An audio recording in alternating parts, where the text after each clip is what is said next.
मित्रांनो, तुम्ही, मी, आपण सगळ्यांनी कधी ना कधी चेष्टेत का विना असू दे पण मुलींना माल असं म्हटलंच असेल. आता आपल्याला माहित नाही की आपल्याला हे कोणी शिकवलं.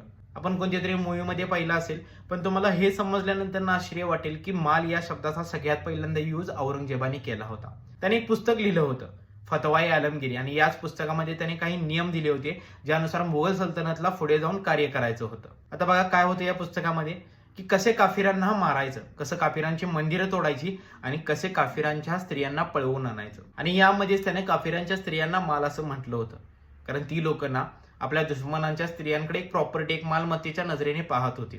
आता यामध्ये त्याने हे देखील लिहून ठेवलं होतं की जर त्यांना स्त्रिया मिळाल्या तर त्यातील किती स्त्रिया ह्या सैनिकांना मिळतील, किती स्त्रिया ह्या सरदारांना मिळतील आणि किती स्त्रिया बादशाला मिळतील. म्हणून इथे त्यानं दुश्मनांच्या स्त्रियांना माल असं संबोधलं होतं. आणि आज देखील तुम्ही जर स्त्रियांना, मुलींना माल असं म्हणत असाल ना, तर तुम्ही छत्रपती शिवाजी महाराज आणि छत्रपती संभाजी महाराजांच्या पावलावर पाऊल ठेवून नाही तर त्या औरंगजेबाच्या पावलावरती पाऊल ठेवून पुढे चालत आहात, याचा विचार करा.